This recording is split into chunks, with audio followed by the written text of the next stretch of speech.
Hopefully you guys can't hear my humidifier going in the background. I got the eucalyptus going. You know what I'm saying? But like the video, subscribe, hit the bell down so the goes to the 13-month series doesn't get you. You can stay notified.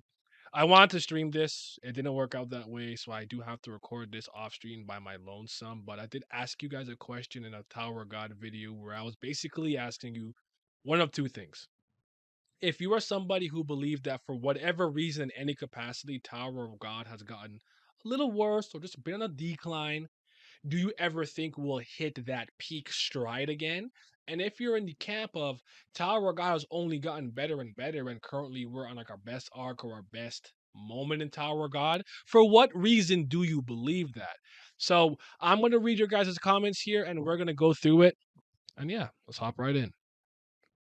A little something like eeny, meeny, right from the beginning. Smoke a little pack, but the pack never timid. Church, but I'm seeing it. Curse when I'm winning. She need a new back. When it's back, I'ma bend it. Slap up some guinea, pass me the hen it. Watch a nigga black slipper yak, I'ma quit it. Swerve in the Benzie, perfume is Fendi. Bob and move fast, real fast like I'm Ricky. That's 'cause I'm pretty, came from the dirt. Shovel up a nigga can't handle the work. Ooh, y'all, swing with it first. Young white girl like a Rambo. Don't forget to check the description of where you can find me, help support me, and all of those good things. It's been years since SLU fell off, and they ever going back to the peak it once was. Cage is when I noticed the series dropped in quality. This is when. Oh, sorry, I read this before this one. They gotta. Thank you, thank you. Okay, Emperor says I think SLU is tired of writing. He needs rest for 3 years, like Togashi. I guess that's kind of interesting, but why? My question would be, why do you think that? Sometimes you guys say certain things, and I wish you would explain yourself further because I don't know what to do with the preliminary information that you gave me. So, like, is Togashi somebody who requires rest?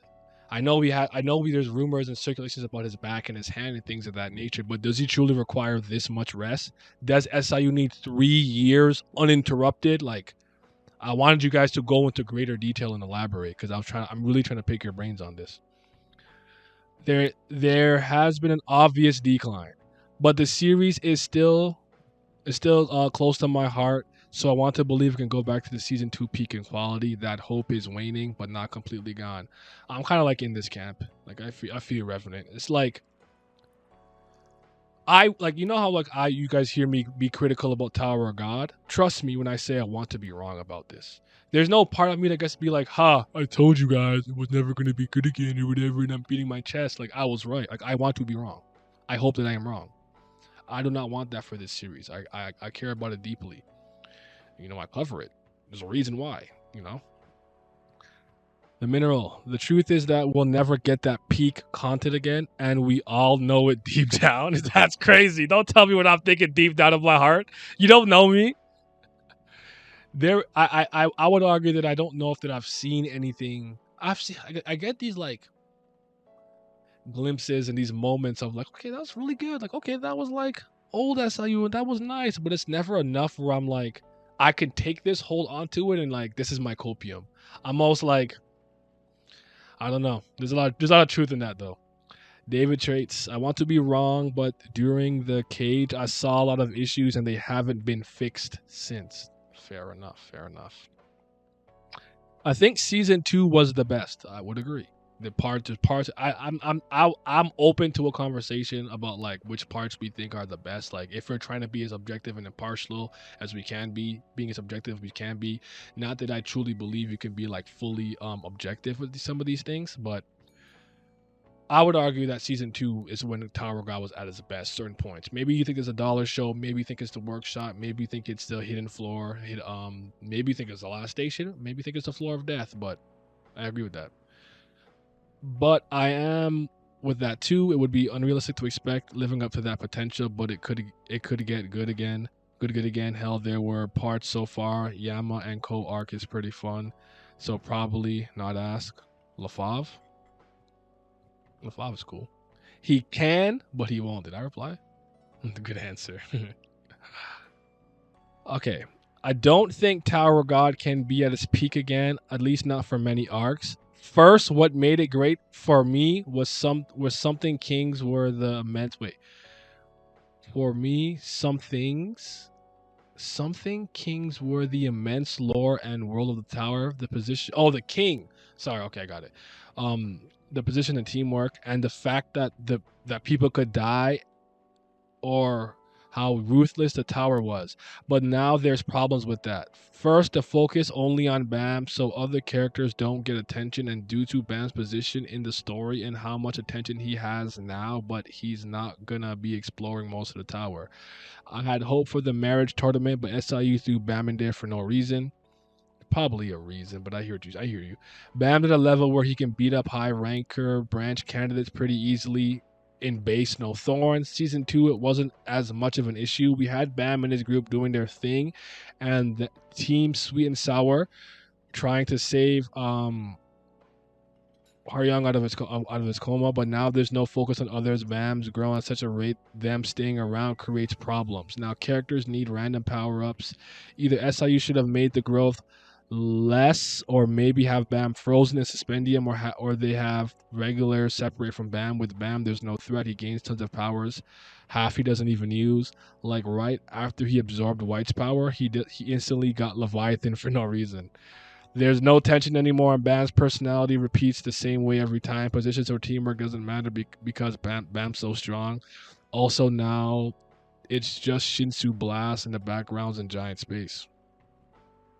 I think that was a very honest answer, all things considered.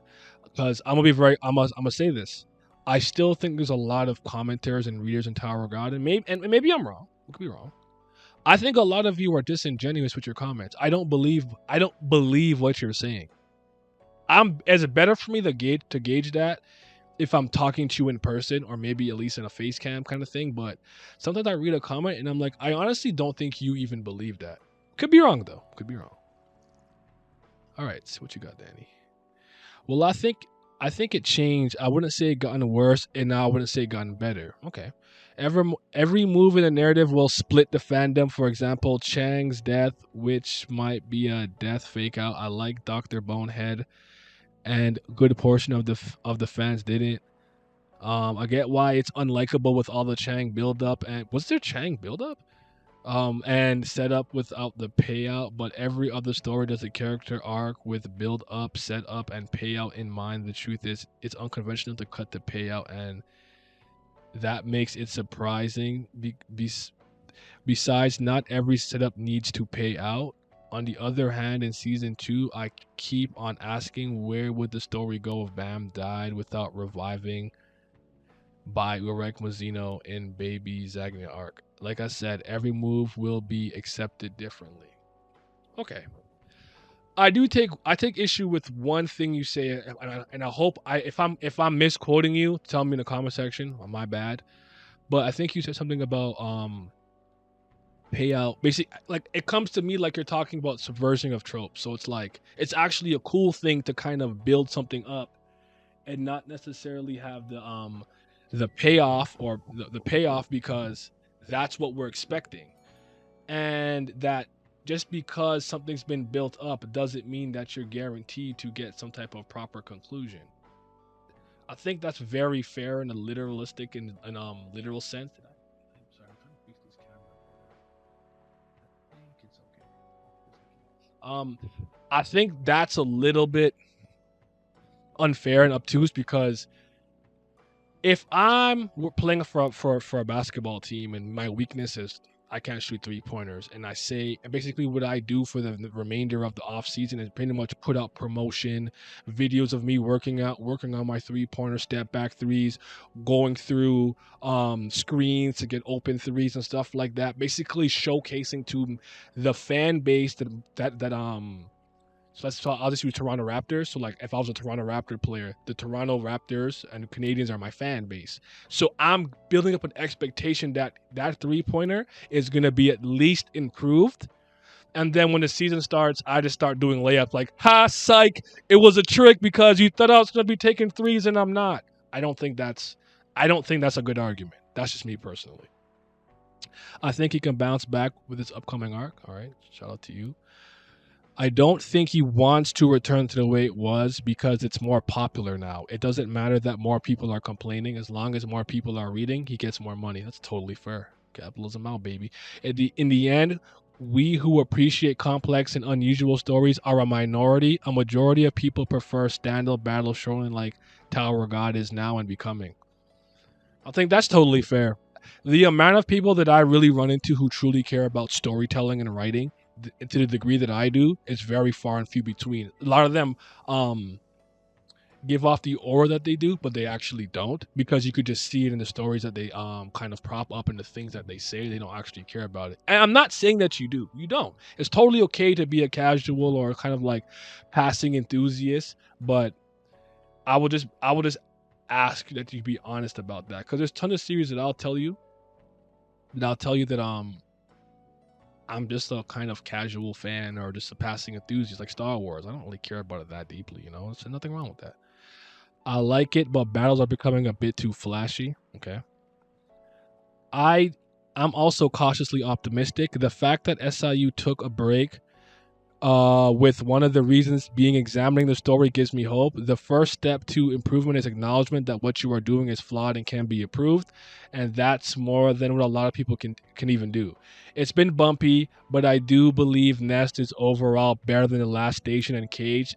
And like you said, I don't think much permanent damage has been done at all. I could definitely give you like the Cage for sure. The last station, probably still like it maybe a bit. Actually, I don't know. Mule loves in this hard. Good comment, Battle Popcorn. I like that one. I don't think it's too late for SLU to get back to peak season 2 form or beyond that, so even beyond. Okay, it's still possible. For the other question, I have to go with the Cage. Okay, the Cage.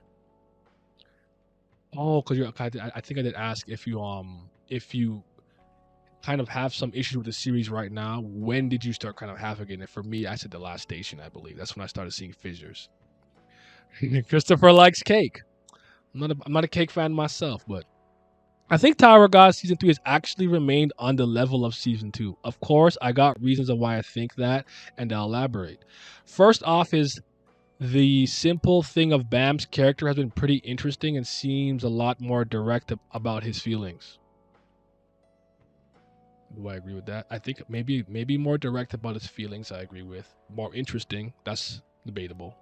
The examples of this is with Dang Dang. Bam was pretty upfront about using Louis to get with the bargaining chip for Yama. Also, how he's confidently facing Yama in a bet for Dang Dang's freedom, kind of like a nice parallel to his Viola days when Novik was the main one trying to help Bam escape F.U.G.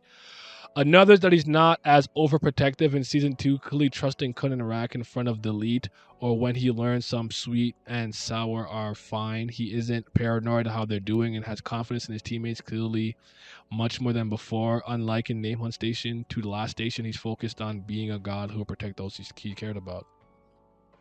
Okay.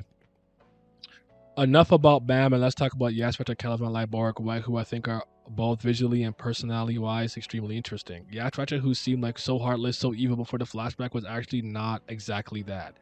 Caliban actually having arguments for his viewpoints, like when he fought Bam, Karaka is loyal to them. Wait, Bam Karaka and is loyal to them, but also hints of his sympathy, not enjoying what he's doing, like beating Jin Sung, and shows more in season 3 as he's forced to follow orders to the very end. Liboric was really carried by his whole feel, being cool, being a sense of inferiority complex. Let me slow down. Like with Bam, as Arya mentioned, when White looked strange at Bam.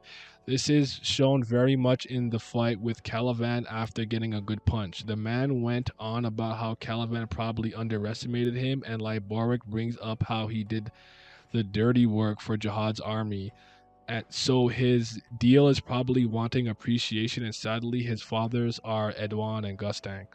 White was just enhanced by his whole demeanor, becoming more like his old Hawkwind self when he manipulated his siblings in the Dollar Show. An example of his conversation with Hatsu and Bam while locked up. Besides this, there's much more, but this is a good perspective of my thoughts, and the art I absolutely adore.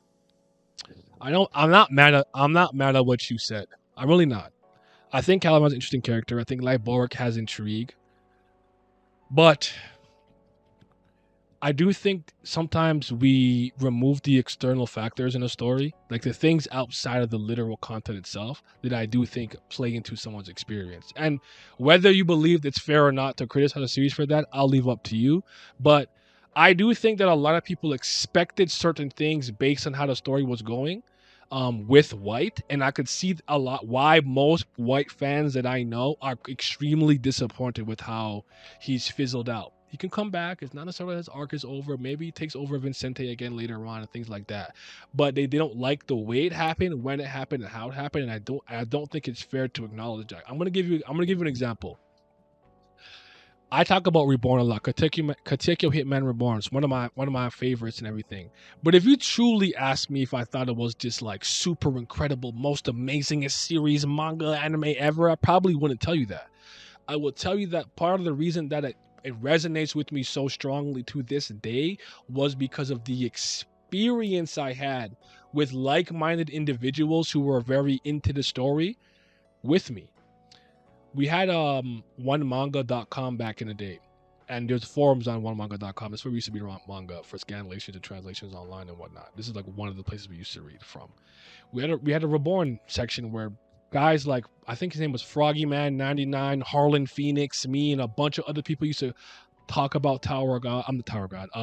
Reborn all the time. When one manga got shot down, we made our own S4. I think it's called S4 Z4 Zeta board called Katikyo Hitman Reboard, where we continued our conversations. In my school, we all had our favorite characters. I was a Zanjis guy, had a Mukuro guy, had a Yamamoto guy. Yamamoto has like the fight with Genkishi where he basically runs into a wall. Sometimes I'd be walking the hallway, my friend would run into the locker and just drop, and we'd laugh because we call it the Yamamoto faceplant.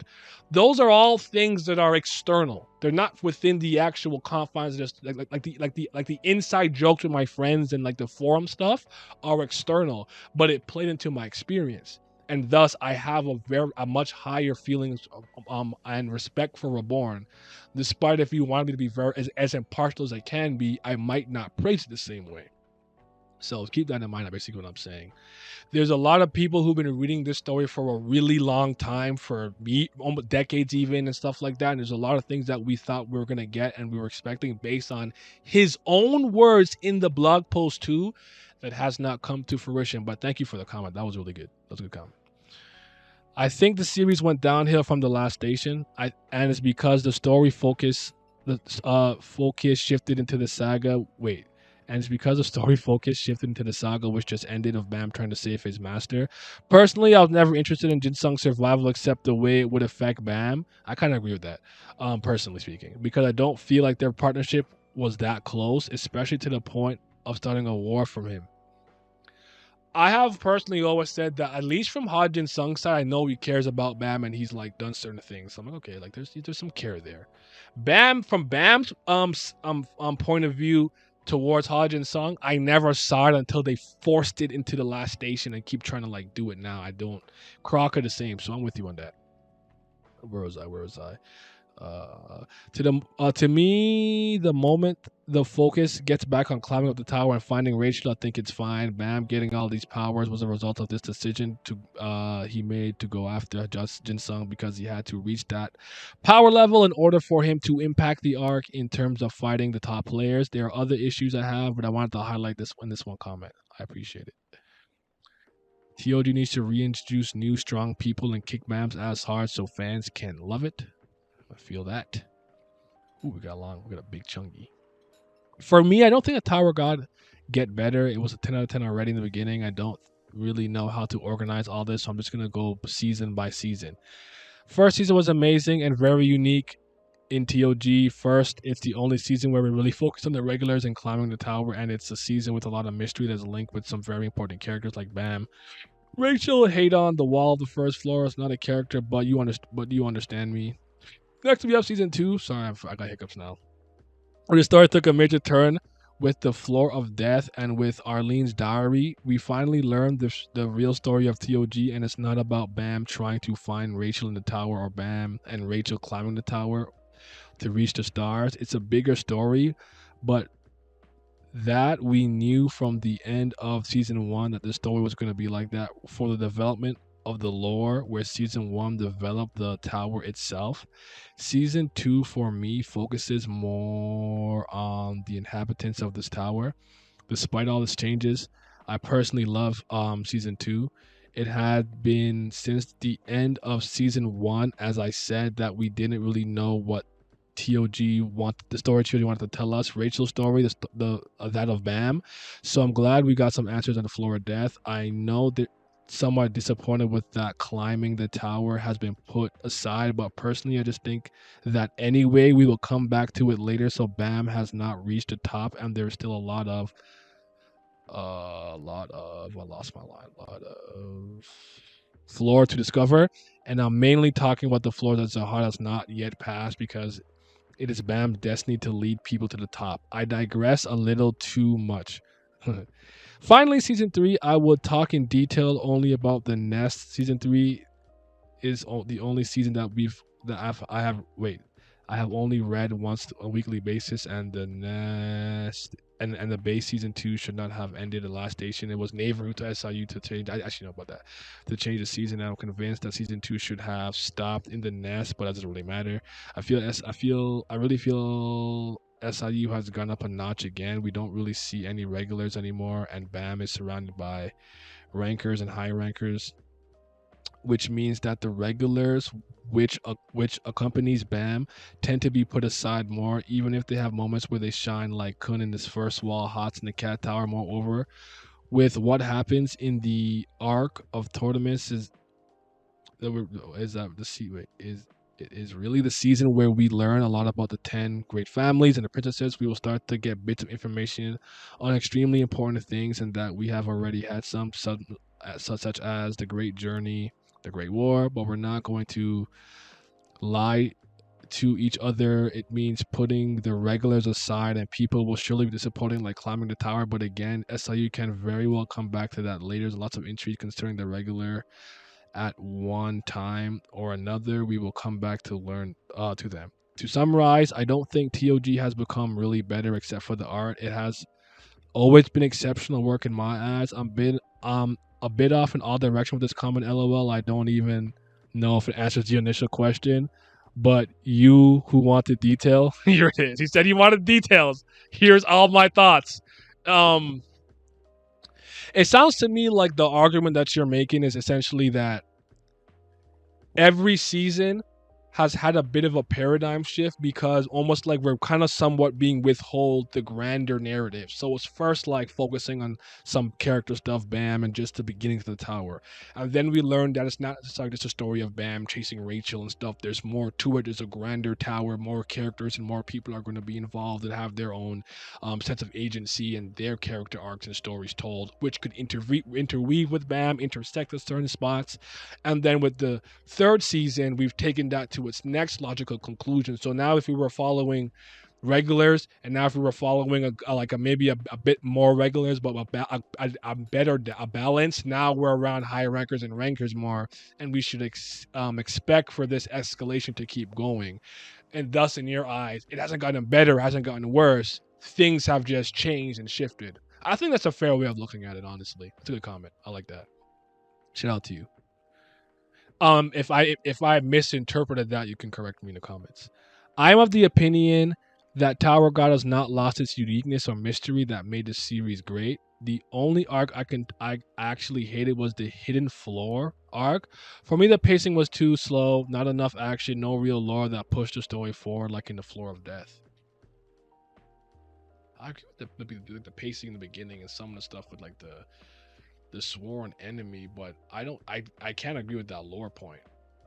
And I do think it pushed the story forward a lot. So that part I don't agree with, but okay.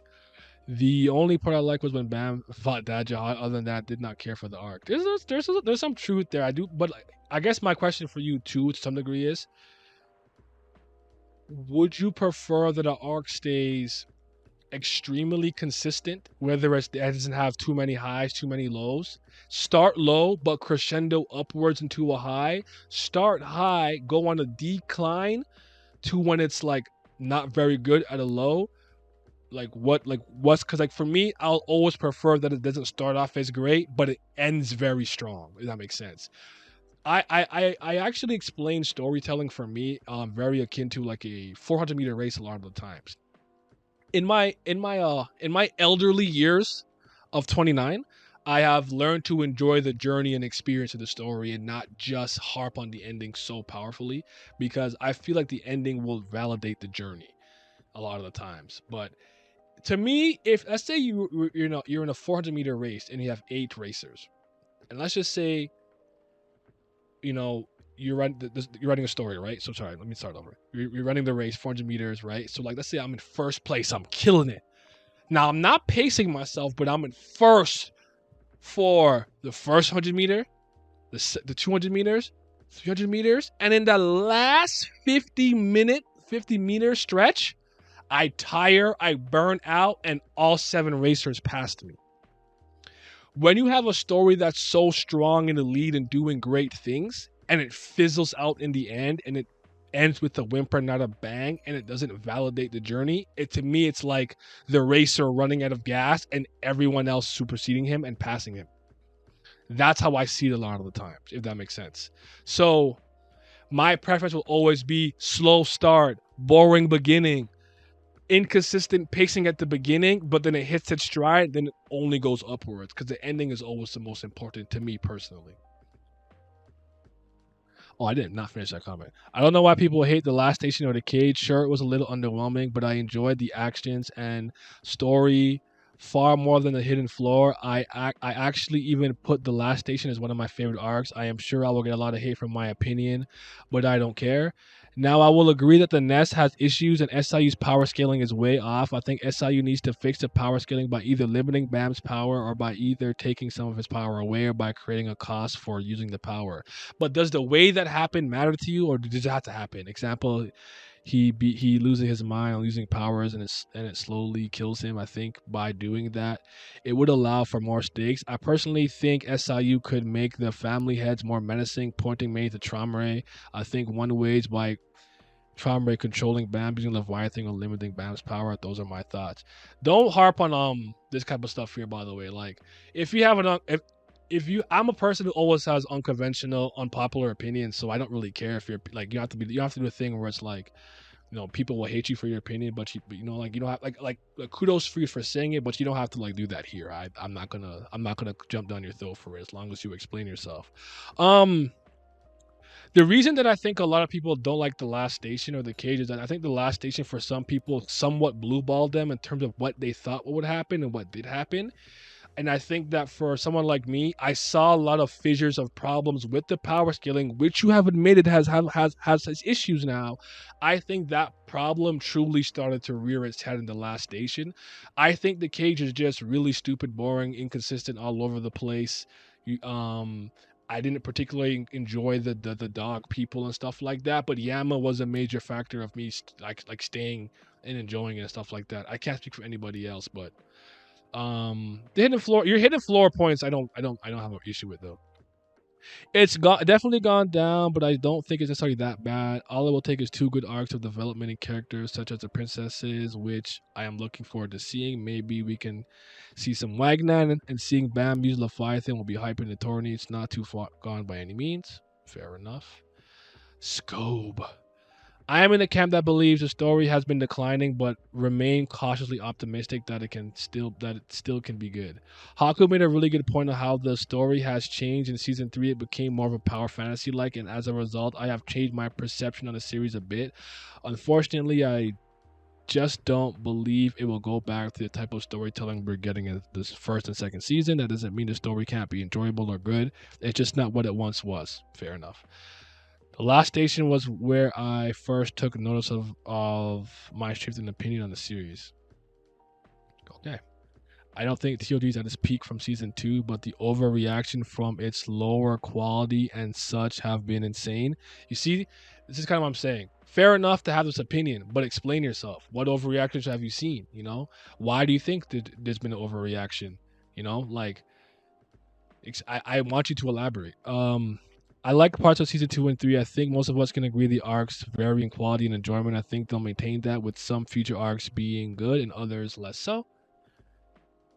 My guy Chris, Chromie Zone.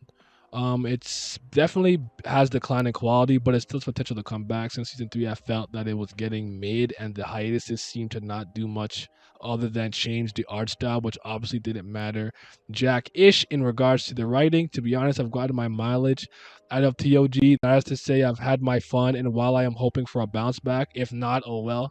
I totally feel that. Recently, I'll read and rather be mystified and curious by the characters on screen. Instead, I'll be like, who is this fodder, bummy, irrelevant mid, which is not really a good thing, lol. Reading the regulars conflict being turned into a comedy show in the recent Nest chapters was a chore to say the least, but there was really no stakes for anyone we care about. Could have organized my thoughts in a better way, but I don't have the time or energy to do so. Fair enough, fair enough.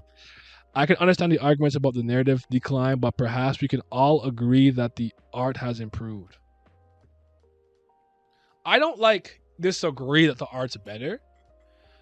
I will just say that at my personal taste, I think TOG lost some of its uniqueness and it looks more like a run of the mill webtoon on Naver made from Korea, where I actually like the amateurness of the first season and some of the dark outlines. I really liked how they look in season two. I'm not saying they don't look any better or worse than season three.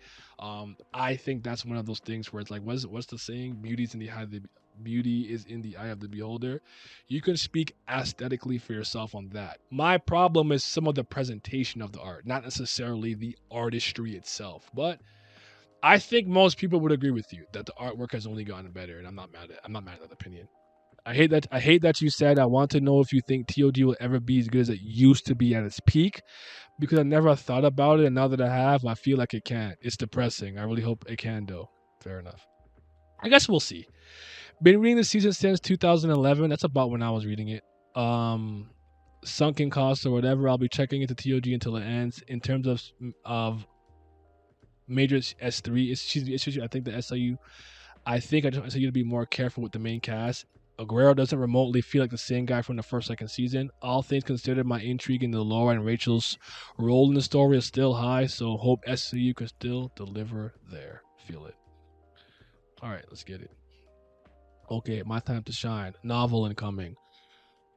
My God, Lazaro. Okay. Oh wait, I read that. So while I do think SCU has struggled at times here and there, I don't think he has ever had any outright hard declines. At least not in the things that matter to me. One of my biggest gripes when I take issue with a series is thematic consistency. This is one of my biggest issues with a series like Naruto, and I can say as someone who has read weekly since the Japanese release of the Chunin exams, in the manga, okay. On this front, SOU is rock solid. The central themes have not been betrayed or changed in any way, in my opinion. In fact, recent events with Bam and Traumre have only strengthened them. By thematic okay, no, I'll come back to that. Another thing about consistency is consistency of characters. The characters act in a way that makes sense and develop in a way that feels real, and TOG always excelled at this. I don't agree with that. Bam's development is slow and realistic. He's a good guy, sure, but he's a lot more mature and less naive now. At the same time, though, he didn't just turn Bam into some edgelord MC or something. Similarly, Kun is a good guy, but is absolutely ruthless in doing so still. He literally helped the genocidal maniac harvest the souls of both their enemies and allies. Too many people think character development just means a character becomes a completely different person, but that isn't realistic. And not all development is linear and positive. That I agree with. I don't think most people know what a character development is or a character arc is. That's fair. Art wise, there have been some slight dips and continuity issues, but beyond that, SU continues to push himself, which he probably shouldn't, with some really cool effects. But design wise is where he really shines. I agree with this. And season three has been easily the best character designs, with especially with the three new monsters. The monsters Beast Skin, Spider Mommy is a good one. Leviathan alone is such a sick and unique design.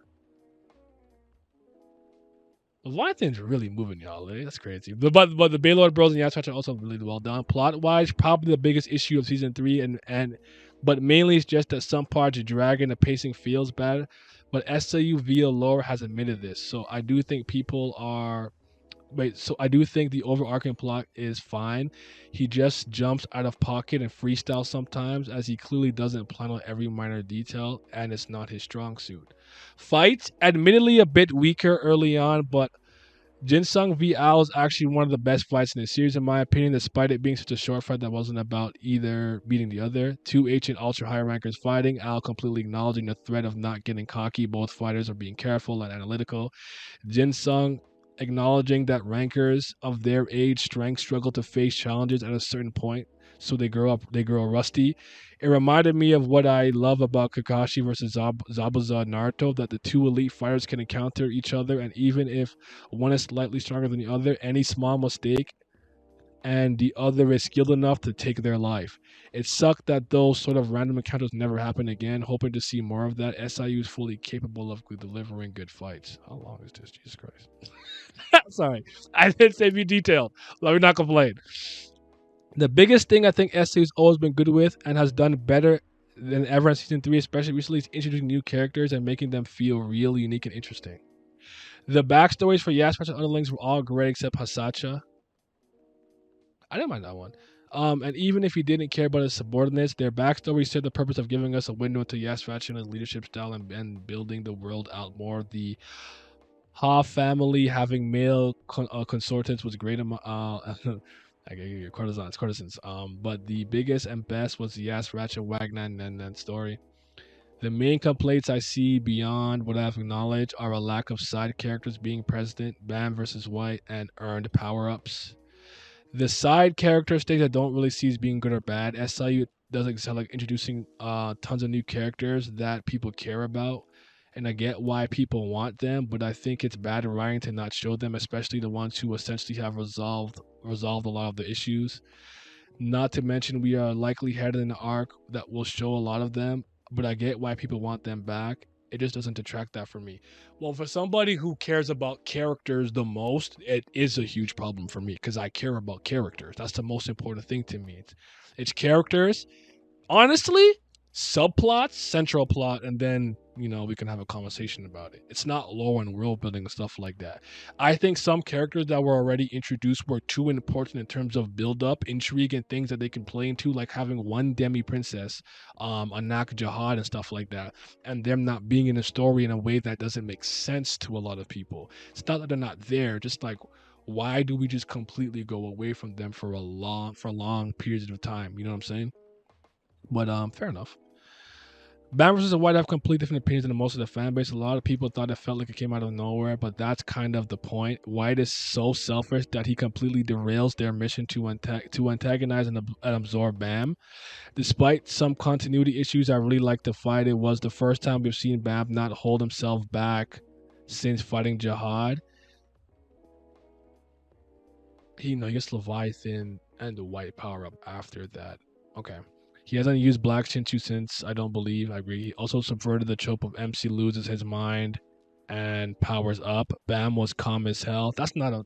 I mean, I've seen that trope subverted a lot of times, though. And a lot of people also didn't like that Bam faced any consequences, yourself included, especially. But I think Bam has already faced the consequences. He lost two of his friends.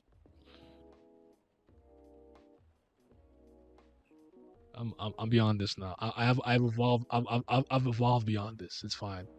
Some people say Bam never cared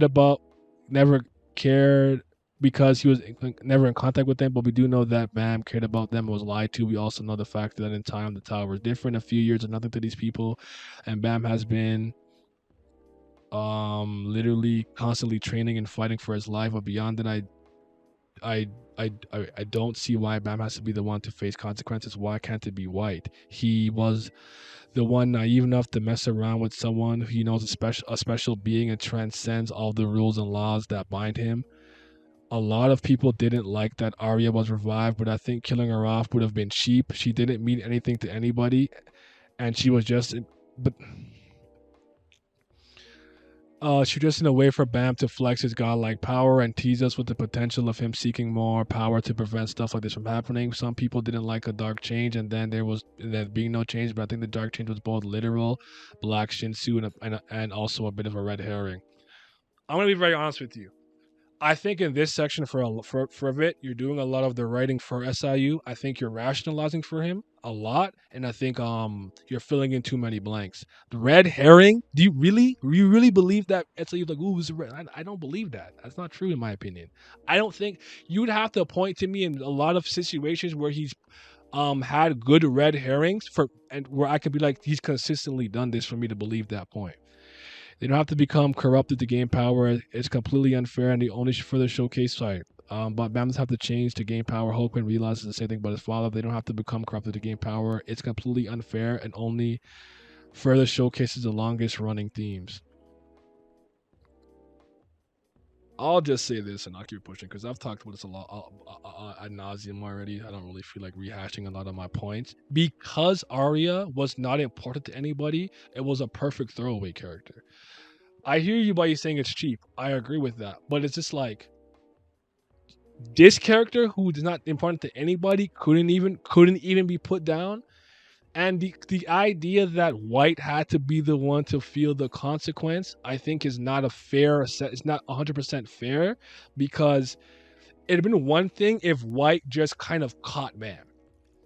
Bam stopped what he was doing to have this particular conflict with White in tow, and thus if whether or not he win, lose or draw, if him not focusing because of time constraints perhaps is the reason he loses Hodge and Sung or something, I think that would have made a lot of sense. Not that I'm trying to write the story for him, but I really don't feel like going through this for the millionth time.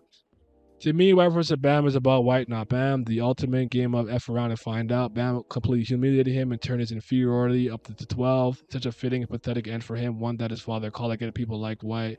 What they expect for his character? That he'd be redeem himself. That he would kill his father. He couldn't even kill a little baby version of what his father is. All right.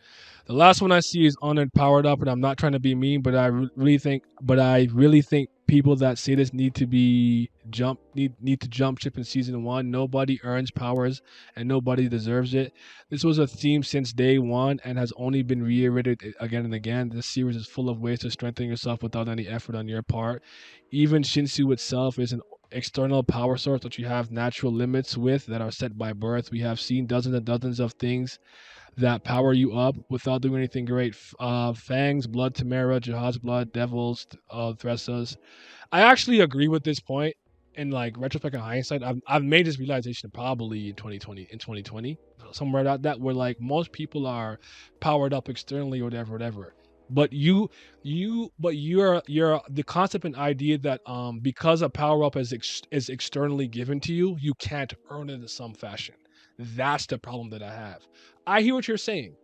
We have instances of Bam training to learn certain fighting styles and stuff like that. Yama training when Doom wasn't. We have instances where hard work did pay off for some people, but more often than not, a lot of this stuff is set by your natural innate ability and lineage and bloodline and who you just are born as. Are you a regular or not? Jihad has aptitude or not? Like Lororo said, the luck to be born with a strong body, X, Y, and Z. That point's fair taken. But watch this. What if it's not like Bam has to like train tirelessly to get a power up, but it's like prove yourself with this mission, I'll give it to you. Kind of like what Gus Dang did with one of the things. There's so many ways you can externally power up a character or give a character a handout or something, whatever, a item, whatever, where it's like the way that you got it was cool. The way that you earned it was cool, or at least you did this to get that, even though it powered you up dramatically. That's actually the issue, because I can point to you stories where characters don't necessarily lift weights, do push-ups, and run and lift mountains to get stronger. They get it because some person gives them this power, but sometimes they get a power with a caveat. If you misuse this, I'll take it back from you. This power will only work like Donghae if your heart is pure or whatever the hell it is. There's so many things you can do to make that work. And that's why I think that point is obtuse. Even though I argue with I hear you with the like, you know what I'm saying? Don't get me wrong, totally valid to not like that about the series, but it's always been that way. Bama raised his power ups from the start of season 2, collecting more. But Bam, especially his role as the apex predator, doesn't want to be girls, even if he doesn't want to grow. The blue threats are acknowledged that in the tower. The most, okay. So I don't entirely disagree with the issues people have with the series. I just don't discount areas that's always been good or even improved, and these issues aren't enough to tank the series for me. Well said. That's fair enough. Amazing analysis. Wasn't really a fan of Baam versus White, but you made some really great point. My whole pick about it completely. Oh, brother. Oh, brother. I hate it. I read one comment and my entire perspective was changed, but you had your belief system challenge. My thought process is all about luck because he with Rachel as well. I mean, fair enough. What can I do? I'm the crazy one.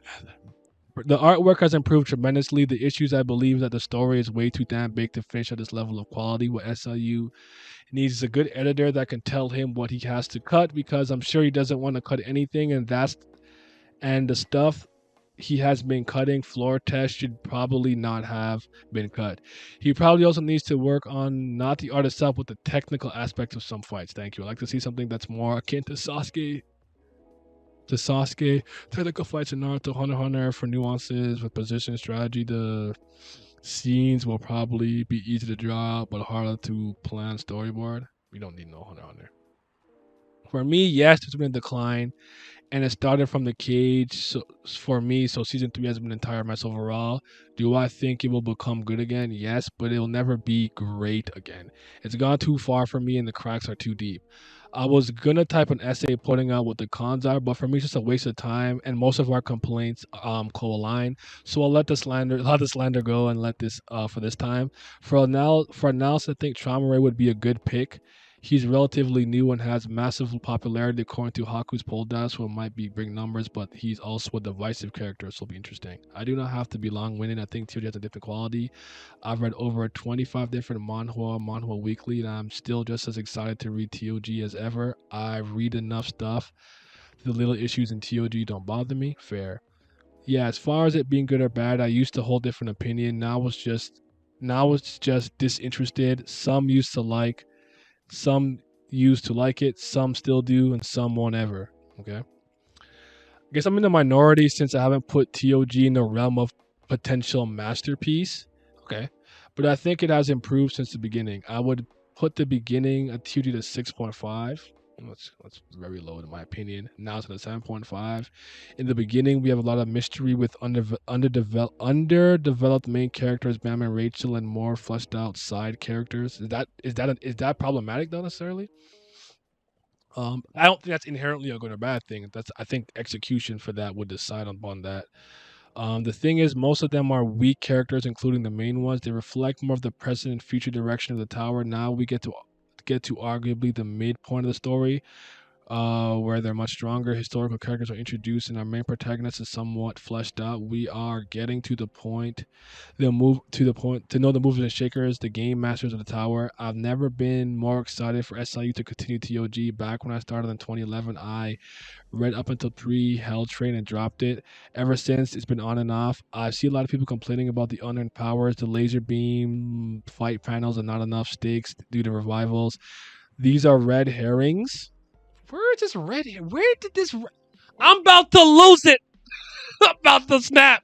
Where is this red herring thing coming from? This is not a thing. He's not. Where was I? We or something game masters and dropped it, been off. People get my own powers. Fight panels, the revivals, the red herrings. These are red herrings. SLU eliminates them. It doesn't fix the story. If we are generous, we can say SLU has drawn 500 chapters more for the story. At this point, he has to collapse the pieces he's set up, tie up loose ends, and straight much faster than creating new loose ends. If he doesn't, we will have big problems where one, strong, highly anticipated characters don't get screen time. We don't tie groups up properly and explain the ecosystem surrounding them, the relationship between regulars, hate on families who sponsor regulars, business people who take advantage of the failed regulars, orphans in the workshop, the hell train, and all of its ecosystems. Arguably the lowest narrative in the point of GOG, the beastkins, etc. Yeah, my hope for future is SIU will unravel more mysteries, tie up the ecosystem of how things function in Tower for Bam and his friends so they can disrupt it. As for Bam, his characterization seems to follow Taoism. He who is most perfect seems to be lacking. Um, Yet his resources are never outworn. He who is most full seems vacant. Yet his uses are inexhaustible. Bam has plenty of empty space to write him all right. The eternal Tao. I feel it. I'm almost done. Thank you. Thank God. I'm sorry. Oh, jeez. Okay. For me, at least, TOG is only gotten better with time. Now, I admit I only started reading it after watching the first few episodes of the anime, so my views could be completely different from a long time readers, but it is what it is. No, your perspective is actually important as a new time reader. I want your perspective. Personally, I judge a series by mainly one factor. Do I enjoy watching or reading it? Do I want to see more from it? Everything else comes secondary, and I think that's totally fair. A series can have a good cast of characters, but it can get bored at times. The series can have a rather simple plain plot, but it can be fun to watch for its entirety. I'm not telling things like plot, characters, development, setting, world building are unimportant. It's just about how a certain combination of these things click with me. And as far as Huge is concerned, it's easily one of my top three fictional series. The more I read it, the more intrigued I felt, and the more I got into it. At first, the premise seemed simple: climbing a tower, passing to each floor until you reach the top, you get your wish granted. But as the story progresses, you realize there's more to it. The world building only got better with time. We meet more interesting characters. We learn more about their past. We learn more about their ambitions. The list goes on. And ironically enough, my favorite arc was the last station. And compared to what a lot of and compared to a lot of people, I honestly don't believe this. The entire season 3 was bad or anything. The build up and hype excitement kept making me want for more until it went on hit that hiatus. And after the hiatus, I'll admit I didn't feel that excitement I first felt when I read through the rest of the story. There was some parts I really loved, like Yasper's backstory, the whole deal with trauma race. Some parts I felt SLU could have done better, like Caliban versus Liborg, the involvement of some of the characters in the story, Bam versus White. Well, the thing is, I only see this in a minor setback. Some people are judging that TOG will only get worse from the last 65 chapters, while I believe it'll get better judging from the last 550 chapters. Fair enough. I think it definitely can bounce back, but the man needs to get a proper schedule, take proper breaks. I think the Nest arcs writing definitely suffer from him working too much, not to mention his wrist needing the breaks. The first time I was not loving TOG was early hitting floor. It's the first time I wasn't reading it weekly, all things considered. I remember the sword enemy stuff was boring me to death, especially with the second BAM. I remember that. I didn't care about Baptist and Rose and stuff though, but I didn't think it was bad. I was like, I just wanted to let it stack though. But fair. Hitting floor, I got better by the end of it.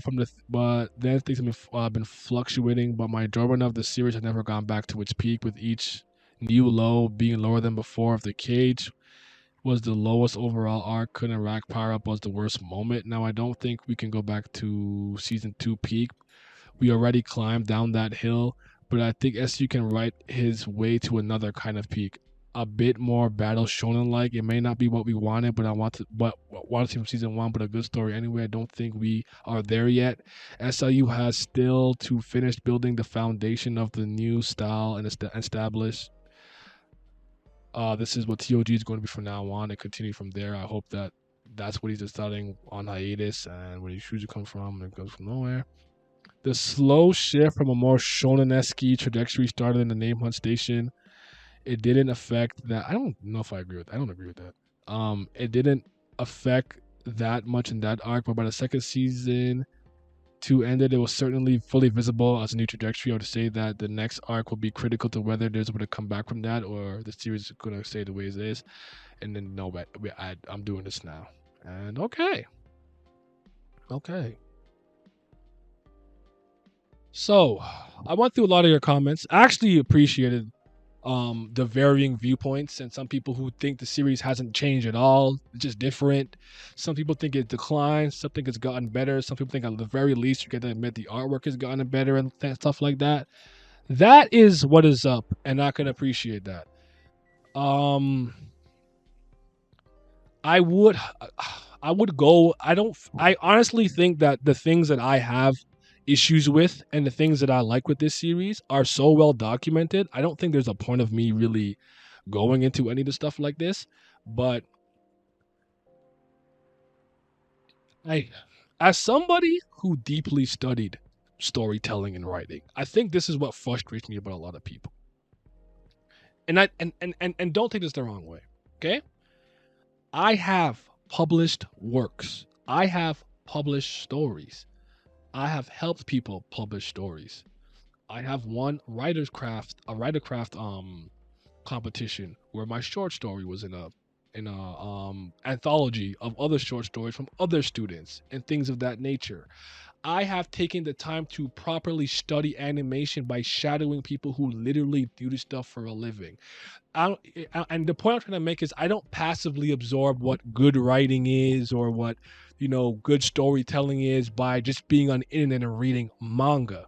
I read novels, visual novels, magazines, articles, peer edited reviewed papers, nonfiction, fiction, comic books.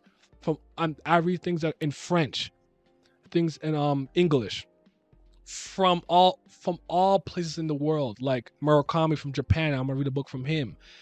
All types of genres, love, slice of life, coming of age. I like cyberpunk, high fantasy, whatever. Very diverse palette. And as somebody who went to school for this and did stuff like this, and again has actually done some of this stuff, what bothers me sometimes is when I really feel like someone's trying to tell me, like, you know better than me, and you don't. It's like if a mathematician or a physician came and was explaining something from a scientific standpoint, and me, because I once saw a video on TikTok try to tell him about his profession and what he really does or what he's good at or what she's good at. And I think that's so arrogant. You know what I'm saying? And I'm just like somewhat in the nerve of some people sometimes, where it's like that's not to say that I'm always right. I'm the end all be all in storytelling and writing and art and literature, because I'm not. This is one of those spaces where I believe that there's room for a lot of varying opinions, because I don't think you can really be objective about certain stuff in storytelling. Like One Piece.